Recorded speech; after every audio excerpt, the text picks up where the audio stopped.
rock legend David Bowie passed away on the 10th of January after losing an 18-month battle with cancer.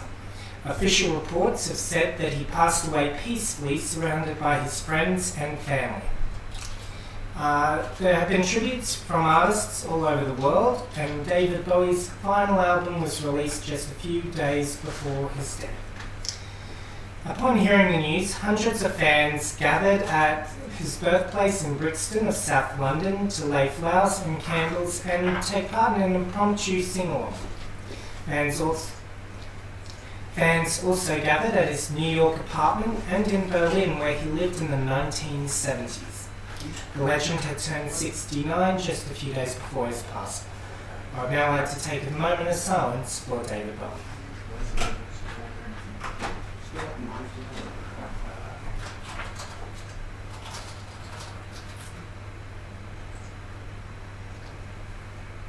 Okay. Thanks, Connor. Next up, after the sad news of David Bowie passing, is Joel on entertainment news. Thanks, Nate. Fear the Walking Dead will be getting a second season this year. Fear the Walking Dead is a spin-off of The Walking Dead, which is kind of like, it's meant to be about what happens kind of before the main zombies, kind of just during the start of the outbreak. They will, however, be going bigger and better this year. Second season will boast 15 episodes, which will be split up, with 7 episodes airing on April 10th, and the remaining 8 to be shown on during a later date in 2016. Fear the Walking Dead Season 2 will premiere on Sunday, April 10th this year at 9 p.m. on AMC, which is obviously in America. Now moving on to some movie news. Ben Mendelsohn, I cannot say his name right, star of the Netflix series Bloodline, may be joining the cast of Steven Spielberg's upcoming film adaptation of Ready Player One. If you don't know what Ready Player One is, it's basically a sci-fi novel in a dystopian future, and it's basically about this big tournament for this company, and it's really, really good. I'm reading the book right now, and the book's fucking amazing. But if he does sign on, he will be joining the cast of. He will join Olivia Cookie. It's just Cook.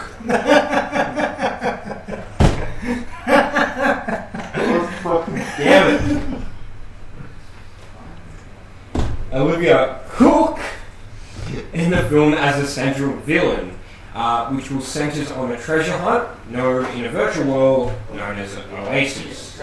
The movie itself is set to hit theatres on the big screen December 15th next year.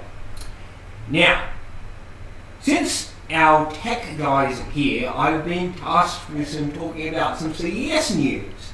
And this was kind of random, so let's see a few things. So there was a few things that were announced at CES. There was going to be a Samsung fridge. Also on the topic of Samsung, the Gear 2, the smartwatch, Gear S2, sorry, the smartwatch from Samsung. Yes. It don't know if I've got anything about it. Yes, there you go. The Gear 2. There was going to be a Samsung fridge which will which will have like cameras on the inside that will scan your fridge. So if you want to make a certain recipe, it'll check if you have the ingredients.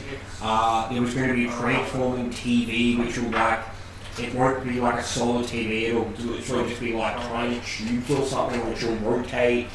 What else do we have? There's going to be a pair of jeans which will clean your phone while it's in your pocket. That's interesting. The Wonder Wolf smart collar which will track your dog's activity and your pooch's health. What else do we have here? BlackBerry revealed that it's switching entirely to an Android software. Good. There you go. I didn't know BlackBerry still fucking exists. Well, they did. Their previous phone would post to Facebook if you're watching porn. Let's see. Is that something everyone needs to know about? Yeah. Okay. This actually seems pretty cool. The Activing Solar X, a 4K UHD action cam that has built-in solar panels. Speaking of cameras, imagine the selfies you could take with a 100 megapixel camera. Nah. Selfies. I'd be scared, honestly. Oh my god, there's going to be a 3D printer that will print fruit you can eat. Yeah. They're already doing that in some places. That looks fucking sick. The iNow printer, which apparently prints on your fingernails. There's basically a bunch of stuff from CES, which, yeah. And this is going really well. if you really want to have a look at everything that was released, you can go look it up yourself. Because we were not prepared to talk about this.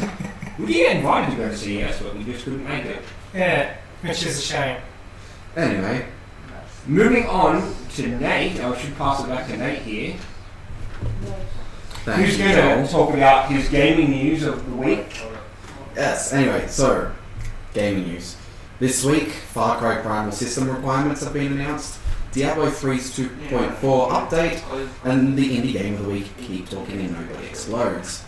So, Far Cry Primal system requirements, there are two different ones, so your minimum being the Fred Flintstone, and the recommended being the Thag Simmons.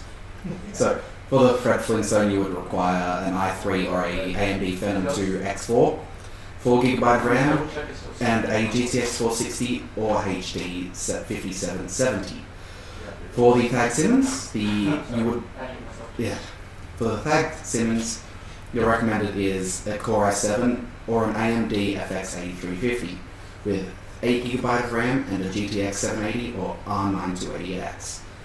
Far Cry Primal is set to release on March 1st this year.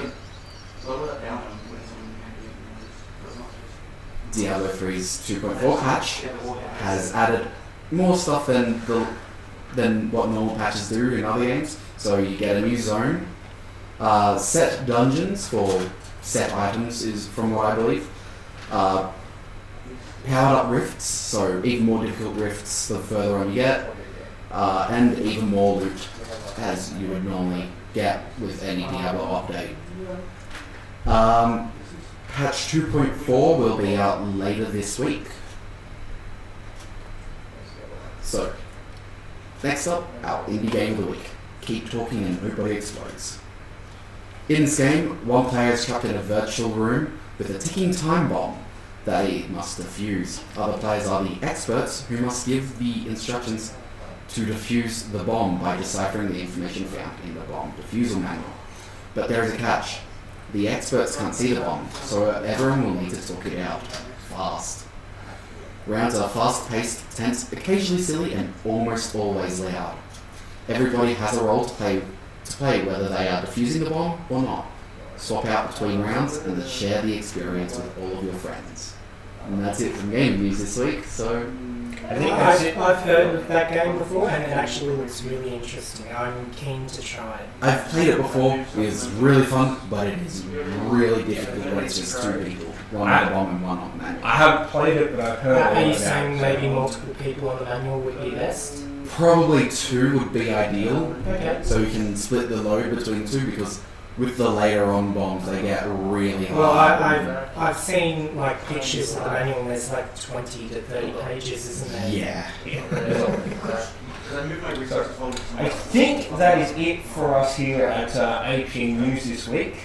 So remember guys, stay awesome.